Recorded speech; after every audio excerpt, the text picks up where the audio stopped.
Noong nakaraang linggo ng gabi, nagliwanag ang kalangitan dahil sa supermoon. Kung kailan pinakamalaki ang buwan sa buong isang taon.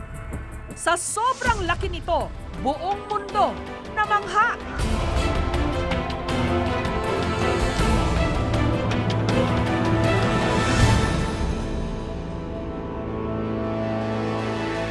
Kung may nangyayaring kakaiba sa ating kalikasan, napapaisip ang ilan.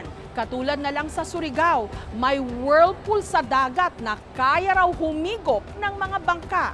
Sa Zambales naman, isang araw, bigla na lang bumagsak o gumuho ang dalampasigan. Ano na nga ba ang nangyayari sa ating mundo? Para sa mga residente ng isla ng Barangay Bitaugan sa Surigao City, ang supermoon, hudyat daw ng isang malaking banta.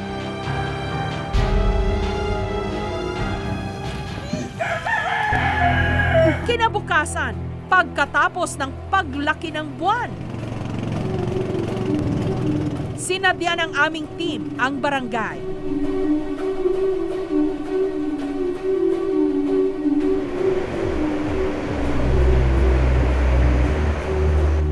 Parang flash floods ang galaw ng tubig. Matapos humupa ang tubig ng mahigit 500 metro mula sa Pampang.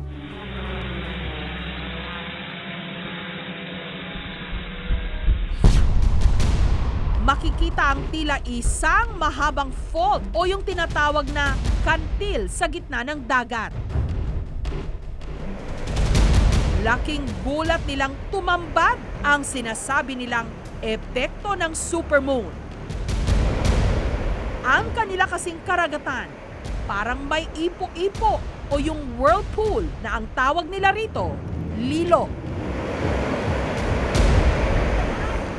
Bagamat wala itong butas sa gitna katulad ng karaniwang whirlpool, sa pagtansya ng mga residente roon, may 3 metro ang diameter o lawak nito.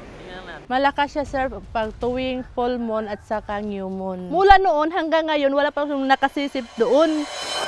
Ang whirlpool ay isang pumapaimbulog na bahagi ng tubig dulot ng malalakas na current o agos. Ang bilis nito, kayang umabot ng hanggang 50 kilometers kada oras. Dahil sa taglay nitong lakas at bilis, kayang-kaya nitong sumira ng bangka.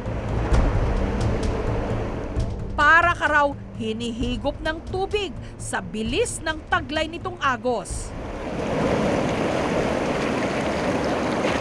Para malaman kung paano ang ikot nito sa ilalim, nagkabit ng underwater camera ang aming team sa isang tubo.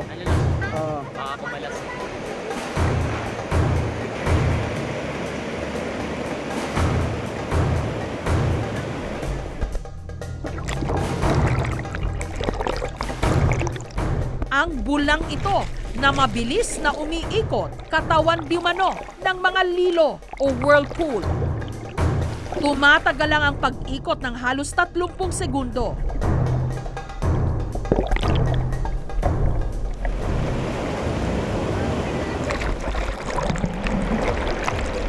Ang hangganan naman ng kantil, hindi makita ng aming kamera. Pahiwatig kung gaano nga ito kalalim.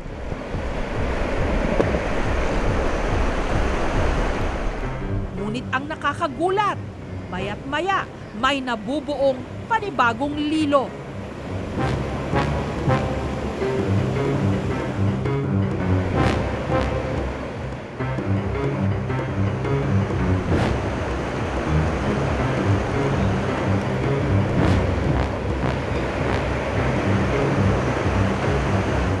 Kaya walang mga mangingisda ang nangangahas na dumaan dito. Lalo na't ang mga lilo, may mga kinitil na palang buhay.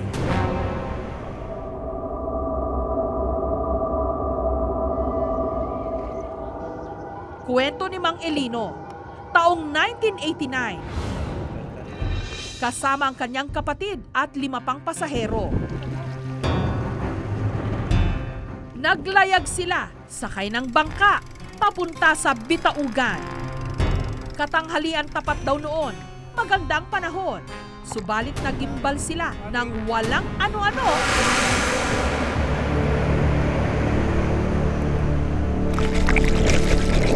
Bigla na lang silang hinigop.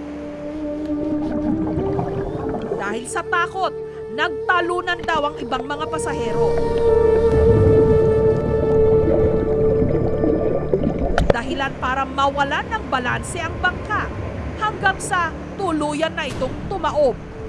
Nagkahiwalay-walay kami. Nakikita ko mga kasamahan ko pero lumalangoy talaga. Pero hindi mo kaya. Kami sabay man ako sa bangka. Halos 30 minuto raw pinaikot-ikot ng mga lilo si Mang Elino. Pero muli raw siyang ibinuga nito pataas hanggang nakawala siya at naanod ng agos palayo. Sa tulong ng mangingisdang nakakita sa kanya, nakaligtas siya. Pero ang kapatid ni Mang Elino, hindi na nakita pa. 6 sa kanyang mga kasama, patay.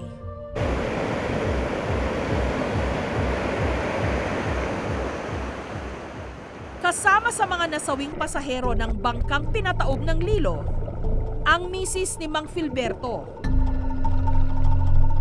4 na araw bago nila ito natagpuang palutang-lutang sa dagat. Siyempre, naalaala ko yung nangyari. Parang galit ako sa dagat, sa ganun. Siyempre, dagat lamang yun. Hindi naman namin para ng tao na pagsabihan mo. Hindi lang daw sa isla ng Barangay Bitaugan nakakakita ng lilo. Pati raw sa mga karating na isla sa Surigao, meron din. Mula sa maliit na bangka, lumipat ang aming team sa patrol ship ng Philippine Navy sa gitna ng karagatan para makita ang iba pang mga lilo.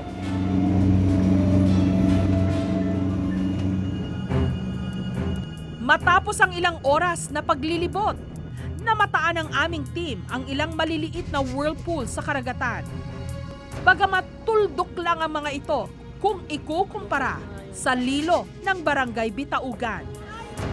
Para tiyakin kung totoong mga whirlpool nga ang nakita ng aming team sa Barangay Bitaugan, ipinasuri namin sa isang oceanographer ang mga video footage. Ganda. Nagtatagal to ng mga ilang oras. Tapos mawawala siya, kakalma tubig. Hindi lang pala mga basta-basta whirlpool ang nakita ng aming team, kundi mga tinatawag na maelstrom, ang tawag sa malakas na uri ng whirlpool na nakikita sa mga makikipot na daanan ng tubig. Isa itong maelstrom o karaniwan tinatawag na whirlpool. So talagang umiikot siya na hindi lang sa ibabaw kundi hanggang sa ilalim. Nakikita niyo yung manifestation niya. Tapos nangyayari ito araw-araw. Naniniwala si Professor Laura David na ang maelstroms na ito maaring bunga raw ng supermoon. Ang pagkakaroon ng supermoon o yung pinakamalaking buwan sa taon na yon, ang nakakaapekto siya sa tide, no?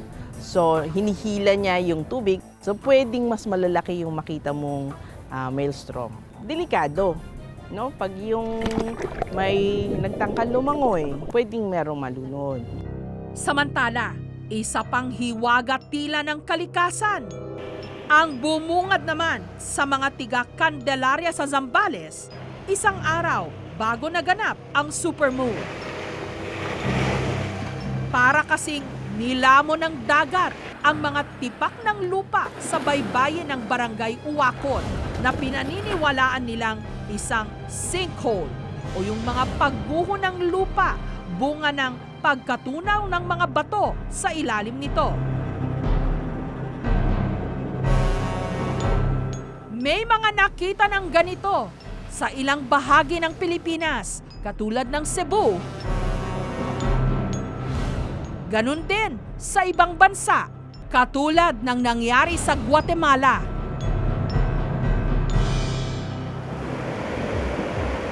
Samantala, sa bayan ng Candelaria sa Zambales pa rin, Kung Sabado po ng umaga, nagbubumba po ako, mas marami po yung lupa na lumalabas kaysa sa tubig. Tapos yung tubig po na marumi po eh. Nagkataon naman na ganun ang nangyari dyan sa may dagat. Nung hinukay daw ni Piali ang tubo ng kanilang poso, wala pang ilang tipa ang lalim ng hukay, nagkatubig na agad. Dahilan daw para hindi na gaanong masala ang tubig sa ilalim ng lupa at maging kulay putik.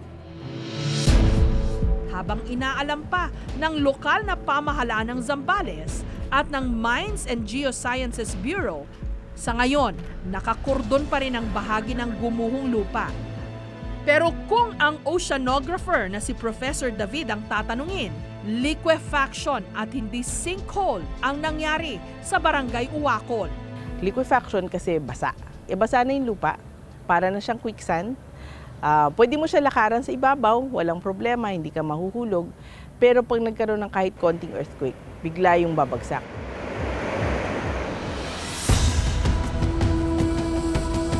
Ang payapa nating buhay sa isang iglap pwedeng magbago at gumuho.